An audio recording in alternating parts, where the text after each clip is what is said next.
On a sultry June evening in 2021, a frantic 911 call shattered the quiet of Colleton County, South Carolina. Alex Murdaugh, a prominent attorney from a powerful Lowcountry legal dynasty, reported finding his wife, Maggie, 52, and their youngest son, Paul, 22, shot dead outside their sprawling 1,700-acre hunting estate, known as Moselle. "They're gone," Alex sobbed, his voice breaking. "My wife and son, they're shot badly." Deputies arrived at a gruesome scene. Maggie lay face down near a dog kennel, riddled with rifle and shotgun wounds. Paul, nearby, had been blasted in the chest and head, nearly decapitated by the force. No weapons were found, no witnesses emerged, and the rural isolation offered no immediate clues. The murders of Maggie and Paul Murdaugh ignited a firestorm, unraveling a century-old legacy and exposing a web of deceit, addiction, and betrayal that would grip the nation. The Murdaughs were South Carolina royalty. For 3 generations, their family ran the 14th Judicial Circuit Solicitor's Office, wielding influence over Hampton County's courts, police, and politics. Alex, 53, was a partner at PMPED, the family law firm, known for winning multi-million-dollar settlements in personal injury cases. But on June 7, 2021, that legacy bled out on the Moselle grounds. Maggie had been shot 5 times with a .300 blackout rifle, execution style, her body crumpled beside the kennels where Paul's dogs barked wildly. Paul, a college student with a reputation for reckless drinking, took 2 shotgun blasts, one to the chest, another obliterating his head. The savagery suggested rage, revenge, or a desperate. No signs of a struggle or robbery emerged. The absence of a murder weapon and footprints in the muddy ground baffled investigators. The South Carolina Law Enforcement Division, SLED, took charge, given the Murdaugh's local clout, which raised fears of bias if handled by county police. Rumors swirled. Was this a drug hit tied to Paul's troubled past? A vendetta against the family's power? Or something closer to home? The community, already wary of the Murdaugh's iron grip, whispered of dark secrets. As news helicopters buzzed overhead, the murders became a national obsession, dubbed the Murdaugh Mystery, for their chilling audacity. Maggie Murdaugh, née Margaret Kennedy Branstetter, was a vivacious mother of 2, known for her warmth and love of family beach trips. Born in Wilmington, North Carolina, she married Alex in 1993, raising sons Paul and Buster in a life of privileged private schools, hunting retreats, and a waterfront home on Hilton Head. But friends noted Maggie's growing unease in 2021. She'd hired a forensic accountant, suspecting Alex was hiding money, and spent more time at the family's Edisto Beach house, distancing herself. Her sister, Marion Proctor, later testified Maggie feared divorce. She said Alex was acting strange. Paul, the younger son, was a polarizing figure. At 22, he was charming but troubled, expelled from the University of South Carolina for plagiarism. His nickname, Little Paul, belied a reckless streak. In 2019, he faced charges for boating under the influence after a crash killed 19-year-old Mallory Beach, a friend of his girlfriend. Paul, drunk, had crashed the family's boat into a bridge piling, ejecting Mallory into the water, where she drowned. The Murdaugh's influence delayed justice, fueling public resentment. Paul received death threats, and the Beach family's wrongful death lawsuit loomed over the family, threatening financial ruin. Alex, the surviving patriarch, projected grief, but cracks appeared. His colleagues at PMPED noticed erratic behavior, missing meetings, disheveled appearance. His opioid addiction, known to close associates, had spiraled since a 2018 knee injury. Maggie's texts, recovered later, showed her pleading, "Talk to me, Alex. What's happening?" The family's wealth masked a crumbling foundation, with Alex juggling secrets that would soon surface.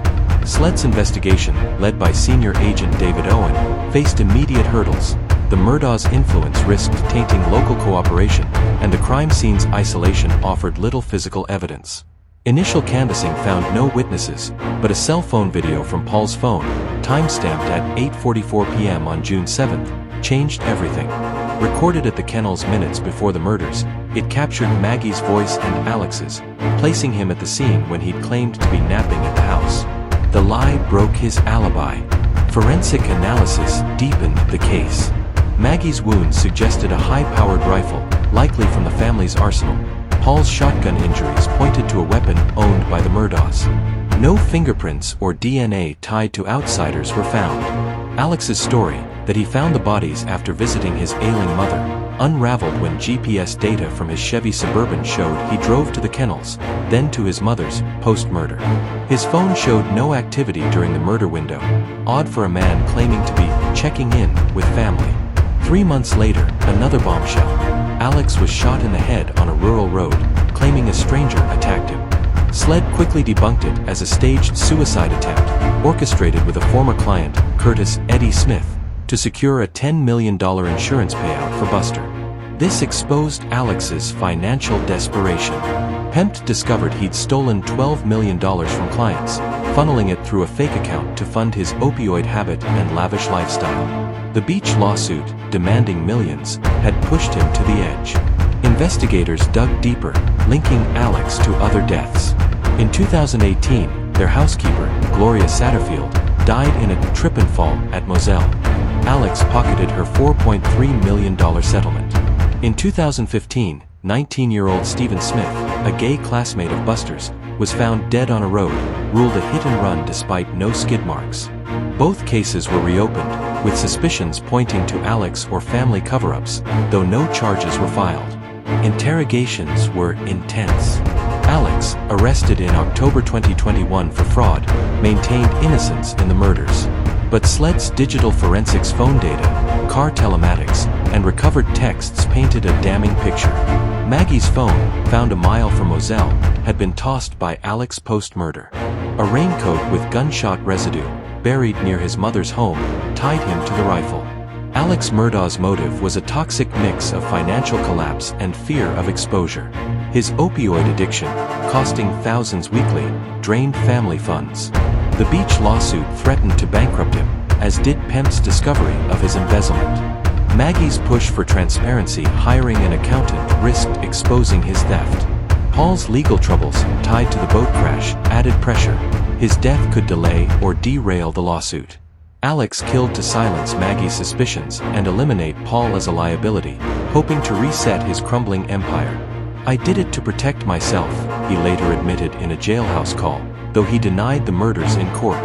His narcissism, rooted in a belief the Murdaugh name was untouchable, drove him to see murder as a solution. Alex's trial began January 25, 2023, in Walterboro, South Carolina, a media circus rivaling O.J. Simpson's.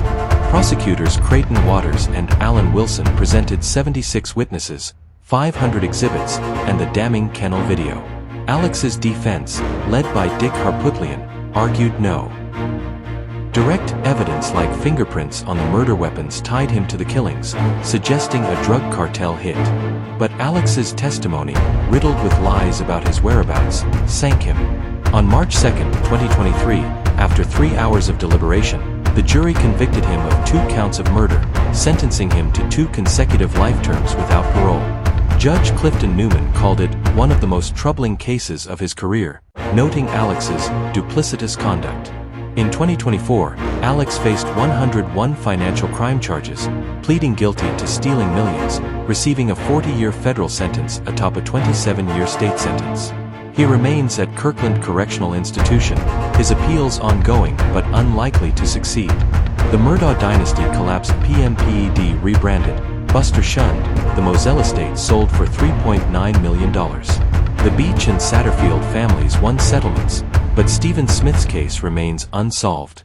On a foggy morning in 2025, Marion Proctor stood at Moselle's gate, now a private farm, clutching photos of Maggie and Paul. "We trusted him," she whispered, tears falling. The community, scarred by the Murdaugh's fall, rebuilt trust in its courts. Netflix's Murdaugh Murders, a Southern scandal, and HBO's documentaries kept the story alive, sparking debates on privilege, corruption, and justice. The Lowcountry's fields are quiet now, but the bloodstains linger in memory, a haunting reminder that power, unchecked, breeds monsters who destroy the ones they claim to love most.